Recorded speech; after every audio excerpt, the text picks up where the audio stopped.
ఈ ఎపిసోడ్లో గ్రామర్ గురించి తెలుసుకుందాం. గ్రామర్, వ్యాకరణము, గ్రామర్ గురించి తెలుసుకుందాం. అసలు గ్రామర్ ఏంటి? ఇంగ్లీష్కి గ్రామర్ కావాలి, ప్రతి భాష కూడా గ్రామర్ కావాలి. గ్రామర్ లేకుండా భాష ఉండదు. గ్రామర్ గురించి తెలుసుకుందాం. Okay, grammar. What is grammar? Grammar is the science of the language. English భాష అంతా కూడా 8 భాగాలుగా విభజించారు. All the words in English are divided into 8 parts called parts of speech according to their function in sentences. వాక్యాలలో పదాలు చేసే పనిని బట్టి ఇంగ్లీష్లో ఉన్న పదాలన్నింటినీ కూడా 8 భాగాలుగా విభజించారు. వాటిని పార్ట్స్ ఆఫ్ స్పీచ్ అని చెప్పంటాం. పార్ట్స్ ఆఫ్ స్పీచ్ ఏంటవి? Noun, pronoun, verb, adverb, adjective, preposition, conjunction, interjection. 8 parts. అంటే ఇంగ్లీష్లో ఉన్న పదాలన్నీ కూడా ఈ 8 పార్ట్స్లోకి ఏదో ఒక పార్ట్ కిందకి రావాలి. ఇది బాగా మీరు గుర్తుపెట్టుకోవాలి. కనీసం 3000 వర్డ్స్ మనకి ఇంగ్లీష్లో కానీ తెలుసుంటే ఇంగ్లీష్ మాట్లాడవచ్చు. కనీసం 3000 వర్డ్స్. తర్వాత గ్రామర్ నేర్పడం కోసం పూర్తిగా గ్రామర్ నేర్పట్లేదు. అసలు గ్రామర్ అంటే ఏంటో మీకు పరిచయం చేస్తున్నాను.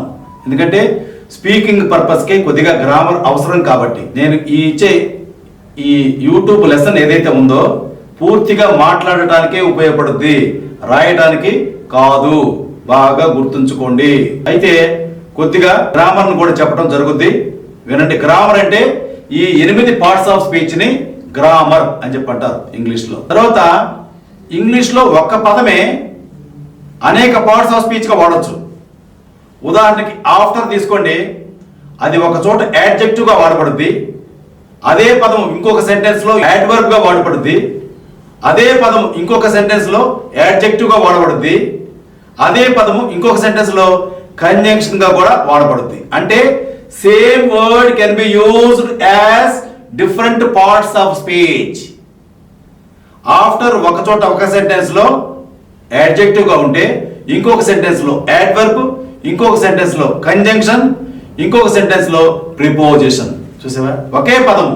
అంటే సెంటెన్స్లో పదము చేసే పనిని బట్టి మనకి ఆ పదము ఎలా వాడబడింది అని తెలుస్తుంది. ఆ పదము ఎలా వాడబడింది అని చెప్పి తెలుస్తుంది అనమాట. అర్థమైందా? అంటే ఒక పదాన్ని డిఫరెంట్ సెంటెన్సెస్లో డిఫరెంట్ పార్ట్స్ ఆఫ్ స్పీచ్గా కూడా వాడవచ్చు అని చెప్పని ఈ ఒక్క పదము యాడ్వర్బ్ గురించి చెప్తే ఆఫ్టర్ గురించి మనము తెలుసుకున్నాం. అర్థమైందా? కాబట్టి కొన్ని పదాలు అయితే ఎప్పుడు కూడా ఒకే పార్ట్ ఆఫ్ స్పీచ్లో వాడబడతాయి. అర్థమైందా? ఓకే, కొన్ని పదాలు ఎప్పుడు కూడా ఒకే పార్ట్ ఆఫ్ స్పీచ్లో వాడబడతాయి. ఒకే పార్ట్ ఆఫ్ స్పీచ్లో అవి మారవు, కొన్ని మాత్రమే మారతాయి. ఇప్పుడు చూడండి, కొన్ని ఉదాహరణలు చెప్తున్నాను, పరిశీలించండి. Student goes to school. ఇక్కడ స్టూడెంట్ అనే పదము నౌన్ గా వాడబడింది. అది ఎప్పుడు నౌనే, మారదు. He learns from teachers. ఇంకొక ఎగ్జాంపుల్ చెప్పాను. ఇక్కడ హీ అనేది ప్రొనౌన్, మారదు, ఎప్పుడు ప్రొనౌన్ గానే ఉంటుంది. She is beautiful. Is verb, ఎప్పుడు వెర్బ్ గానే వాడబడుతుంది. Sujatha is a black girl. Black girl ఎలా ఉంది? బ్లాక్ ఉంది. కాబట్టి ఇది యాడ్జెక్టివ్ గా వాడబడింది. బ్లాక్ అనేది యాడ్జెక్టివ్, ఎప్పుడు కూడా యాడ్జెక్టివే. I work over my table. Over preposition. Doctor and lawyer are always not friends. ఏమన్నాం? అండ్ ఉపయోగించాం. అండ్ అనేది కంజంక్షన్, రెండింటిని కలిపింది కాబట్టి. Alas the poor man died. Alas అంటే ఆశ్చర్యార్థకం, అంటే ఇంటర్జెక్షన్. ఇది ఎప్పుడు కూడా ఇంటర్జెక్షన్ గానే వాడబడుతుంది. దీన్ని బట్టి మనకి ఏమైంది? 8 పార్ట్స్ ఆఫ్ స్పీచ్ కి సంబంధించి 8 వర్డ్స్ 8 సెంటెన్సెస్ లో మనం తెలుసుకున్నాం. 8 పార్ట్స్ ఆఫ్ స్పీచ్ కూడా మనం 8 సెంటెన్సెస్ లో తెలుసుకున్నాం. అంటే కొన్ని అయితే మారవు, కొన్ని ఫర్ ఎగ్జాంపుల్ ఆఫ్టర్ లాంటిది, అలాంటి వర్డ్స్ ఒకసారి యాడ్జెక్టివ్ గా, ఒకసారి యాడ్వర్బ్ గా, ఒకసారి ప్రిపోజిషన్ గా, ఒకసారి కంజంక్షన్ గా వాడబడతాయి అన్నమాట. అంటే కొన్ని వర్డ్స్ ఎన్నో different parts of, okay word different parts of speech గా వాడబడతాయి. కొన్ని వర్డ్స్ మాత్రం ఎప్పుడు ఒక పార్ట్ ఆఫ్ స్పీచ్లోనే అదే పార్ట్ ఆఫ్ స్పీచ్లోనే ఉంటాయి, ఈ యొక్క ఎగ్జాంపుల్స్లో చెప్పినట్టుగా. సో కాబట్టి బాగా మీరు గుర్తుపెట్టుకోవాలి.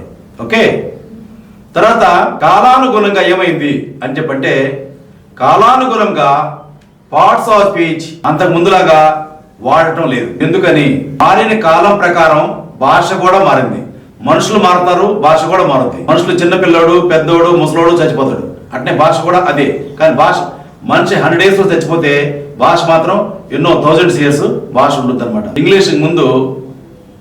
ఇంగ్లీష్కి ముందు ప్రజలు నార్స్ అనే భాషను వాడేవాళ్ళు.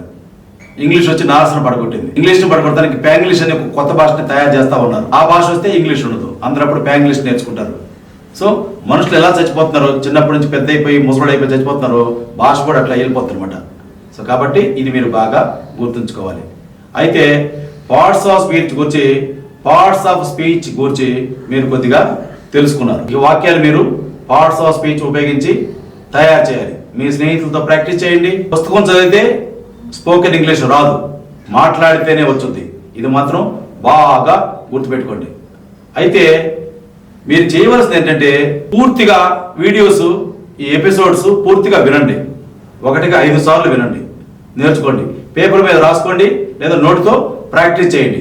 అప్పుడే ఇంగ్లీష్ భాషపై మీకు అవగాహన ఏర్పడుతుంది. తర్వాత మీ స్నేహితులతో, తెలిసిన వాళ్ళతో వీళ్ళతో ఇంగ్లీష్లో సంభాషించండి.